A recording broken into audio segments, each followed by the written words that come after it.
क्या छात्रों का भविष्य राजनीति की भेंट चढ़ गया है? नीट विवाद पर राहुल गांधी की 3 बड़ी मांगों ने मचा दिया सियासी तूफान। नमस्कार, मैं हूं आपके साथ अग्रिमा जादौन और आप देख रहे हैं रिपोर्टर मैडम। देश का युवा आज सड़कों पर है। लाखों छात्र आज सवाल पूछ रहे हैं और उन सवालों के जवाब सिर्फ सरकार से नहीं बल्कि पूरे सिस्टम से मांगे जा रहे हैं। जिस परीक्षा को मेहनत, ईमानदारी और सपनों का रास्ता माना जाता था, आज उसी परीक्षा की विश्वसनीयता कटघरे में खड़ी दिखाई दे रही है। बार बार पेपर लीक की खबरें, परीक्षा प्रक्रिया पर उठते सवाल, छात्रों का बढ़ता गुस्सा और फिर विरोध प्रदर्शन के दौरान पुलिस कार्यवाही, इन सब के बीच अब इस पूरे मुद्दे ने एक नया राजनीतिक मोड़ ले लिया है। लोकसभा में विपक्ष के नेता राहुल गांधी ने छात्रों के समर्थन में खुलकर मोर्चा खोल दिया है। उन्होंने सिर्फ सरकार की आलोचना ही नहीं की बल्कि केंद्र सरकार के सामने 3 ऐसी मांगे रखी जिन पर अब देश भर में बहस छिड़ गई है। सवाल यह है कि क्या ये केवल राजनीतिक बयानबाजी है या फिर वास्तव में देश के युवाओं के भविष्य की लड़ाई? आइए पूरी खबर को विस्तार से समझते हैं। दरअसल नीट परीक्षा को लेकर देश भर में लंबे समय से विवाद बना हुआ है। छात्रों का आरोप है कि बार बार पेपर लीक की घटनाओं ने उनकी मेहनत पर पूरी तरीके से पानी फेर दिया। कई छात्रों ने वर्षों तक दिन रात पढ़ाई की, परिवारों ने लाखों रुपए खर्च किए, लेकिन जब परीक्षा की निष्पक्षता पर ही सवाल खड़े हो जाएं, तो सबसे बड़ा नुकसान उस छात्र का होता है जिसने ईमानदारी से मेहनत की थी। यही वजह है कि हजारों छात्र सड़कों पर उतरकर अपनी आवाज उठा रहे हैं। इसी आंदोलन के दौरान पुलिस कार्यवाही भी हुई, जिसकी तस्वीरें और वीडियो सोशल मीडिया पर तेजी से वायरल हो रहे हैं। विपक्ष ने आरोप लगाया कि अपनी मांगों को शांतिपूर्ण तरीके से रखने वाले छात्रों के साथ बल प्रयोग किया गया। इसी मुद्दे को लेकर राहुल गांधी ने केंद्र सरकार पर तीखा हमला बोला है। राहुल गांधी ने कहा कि आज देश का युवा अपने अधिकार और अपने भविष्य की लड़ाई लड़ रहा है। ऐसे समय में सरकार को छात्रों की आवाज सुननी चाहिए, लेकिन इसके बजाय उन पर लाठीचार्ज किया गया। उन्होंने सवाल उठाया कि आखिर छात्रों की गलती क्या थी? क्या अपने भविष्य की सुरक्षा की मांग करना अपराध है? इसके बाद राहुल गांधी ने सरकार के सामने अपनी पहली मांग रखी। उन्होंने कहा कि केंद्रीय शिक्षा मंत्री धर्मेंद्र प्रधान अपने पद पर पूरी तरह विफल साबित हुए हैं। राहुल गांधी के मुताबिक लगातार होने वाले पेपर लीक ये साबित करते हैं कि शिक्षा मंत्रालय परीक्षा प्रणाली को सुरक्षित रखने में नाकाम रहा है। उन्होंने कहा कि जब बार बार एक जैसी घटनाएं हों और कोई सुधार दिखाई न दे तो उसकी जिम्मेदारी तय होनी चाहिए। राहुल गांधी ने आरोप लगाया कि शिक्षा मंत्री पर भ्रष्टाचार के आरोप भी लगे हैं और ऐसी स्थिति में उन्हें अपने पद पर बने रहने का कोई नैतिक अधिकार नहीं है। इसलिए उनकी पहली मांग है कि धर्मेंद्र प्रधान को तत्काल शिक्षा मंत्री के पद से हटाया जाए। राहुल गांधी ने कहा कि ये केवल राजनीतिक मांग नहीं है बल्कि उन लाखों छात्रों के भविष्य का सवाल है जो हर साल कठिन प्रतियोगी परीक्षाओं की तैयारी करते हैं। उनका कहना था कि यदि जवाबदेही तय नहीं होगी तो भविष्य में भी ऐसी घटनाएं दोहराई जाती रहेंगी।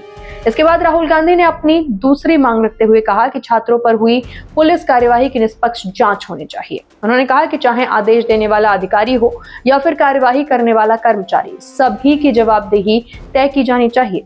लोकतंत्र में शांतिपूर्ण विरोध करना हर नागरिक का अधिकार है और यदि छात्र अपनी मांगों को लेकर प्रदर्शन कर रहे थे तो उनके साथ हिंसा क्यों हुई? राहुल गांधी ने कहा कि छात्रों को डराकर उनकी आवाज नहीं दबाई जा सकती।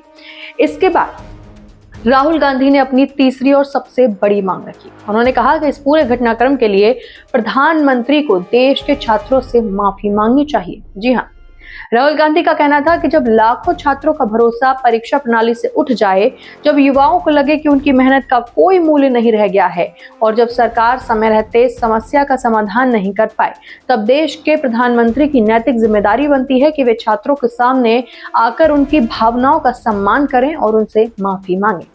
राहुल गांधी ने कहा कि भारत का युवा केवल परीक्षा नहीं देता बल्कि अपने भविष्य का सपना देखता है। यदि वही सपना बार बार टूटेगा तो इसका असर केवल एक छात्र पर नहीं बल्कि पूरे देश के भविष्य पर पड़ेगा। इस दौरान राहुल गांधी ने केंद्रीय मंत्री जितेंद्र सिंह के बयान पर भी प्रतिक्रिया दी। उन्होंने कहा कि इस पूरे मुद्दे का केंद्र केवल छात्रों की मांगे हैं। उन्होंने कहा कि जितेंद्र सिंह इस बहस के जरूरी हिस्से नहीं है। असली सवाल यह है कि छात्रों को न्याय कब मिलेगा। राहुल गांधी ने कहा कि देश का युवा राजनीति नहीं समाधान चाहता है। प्रदर्शन के दौरान खुद के साथ हुई पुलिस कार्यवाही का भी जिक्र करते हुए राहुल गांधी ने कहा कि वो इस तरह की परिस्थितियों के आदी हो चुके हैं। उन्होंने कहा कि विपक्ष के नेता के रूप में जनता की आवाज उठाना उनका कर्तव्य है। यदि इसके लिए उन्हें धक्का, लाठी या फिर चोट का सामना भी करना पड़े तो ये कोई बड़ी बात नहीं है उनके लिए। उन्होंने कहा कि असली चिंता उनकी नहीं बल्कि उन छात्रों की है जिनका भविष्य आज दांव पर लगा हुआ है। राहुल गांधी ने शिक्षा बजट को लेकर भी केंद्र सरकार को घेरा। उन्होंने कहा कि भारत सरकार शिक्षा पर जितना खर्च करती है, लगभग उतना ही पैसा भारतीय परिवार अपने बच्चों की पढ़ाई और प्रतियोगी परीक्षाओं पर खर्च कर देते हैं। ऐसे में सरकार की जिम्मेदारी और भी ज्यादा बढ़ जाती है कि वो निष्पक्ष और भरोसेमंद परीक्षा प्रणाली सुनिश्चित करे। लेकिन दुर्भाग्य की बात यह है कि छात्रों को बार बार पेपर लीक, परीक्षा रद्द होने और जांच के नाम पर लंबा इंतजार झेलना पड़ रहा है। उन्होंने आरोप लगाया कि सरकार शिक्षा व्यवस्था को मजबूत करने के बजाय उसे कमजोर कर रही है। राहुल गांधी ने कहा कि देश की सबसे बड़ी पूंजी उनके युवा और उसकी शिक्षा व्यवस्था है। यदि यही व्यवस्था कमजोर होगी तो आने वाले वर्षों में इसका असर पूरे देश की प्रगति पर पड़ेगा।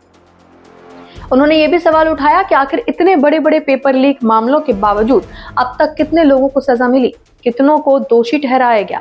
यदि अपराधी खुलेआम बचते रहेंगे तो ऐसे अपराध दोबारा क्यों नहीं होंगे। राहुल गांधी का कहना था कि यही वजह है कि छात्र आज सड़कों पर उतरने के लिए मजबूर हो चुके हैं। हालांकि दूसरी ओर केंद्र सरकार लगातार ये दावा करती रही है कि परीक्षा प्रणाली को पारदर्शी बनाने और दोषियों के खिलाफ कार्यवाही करने के लिए कई कदम उठाए गए हैं। सरकार का कहना है कि जांच एजेंसियां अपना काम कर रही हैं और जहां भी गड़बड़ी मिली है वहां कार्यवाही की गई है। लेकिन विपक्ष का आरोप है कि कार्यवाही पर्याप्त नहीं है और छात्रों का भरोसा अभी भी बहाल नहीं हो पाया है। अब सबसे बड़ा सवाल यही है कि आखिर इस पूरे विवाद का समाधान है क्या केवल बयानबाजी से छात्रों का भविष्य सुरक्षित हो जाएगा? क्या शिक्षा व्यवस्था में ऐसे बड़े सुधार होंगे जिससे भविष्य में पेपर लीक जैसी घटनाएं हमेशा के लिए खत्म हो जाएं?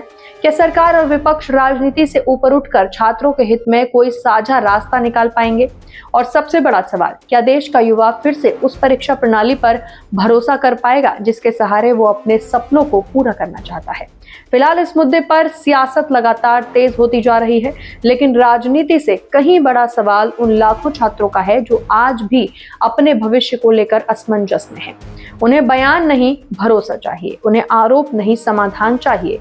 क्योंकि जब किसी छात्र का एक साल बर्बाद होता है तो सिर्फ उसका समय नहीं बल्कि पूरे परिवार के सपने भी टूटते हैं। अब देखना होगा कि सरकार राहुल गांधी की इन 3 मांगों पर क्या जवाब देती है और क्या छात्रों की आवाज सत्ता के गलियारों तक पहुंच पाती है या फिर नहीं। इस पूरे मामले पर आपकी क्या राय है? क्या राहुल गांधी की तीनों मांगे उचित हैं? क्या सरकार को छात्रों के लिए कोई बड़ा फैसला लेना चाहिए? अपनी राय हमें कमेंट बॉक्स में लिखकर जरूर बताइएगा। अगर आपको ये वीडियो पसंद आई हो तो जरूर लाइक करें, शेयर करें और हमारे चैनल रिपोर्टर मैडम को सब्सक्राइब करना बिल्कुल ना भूलें।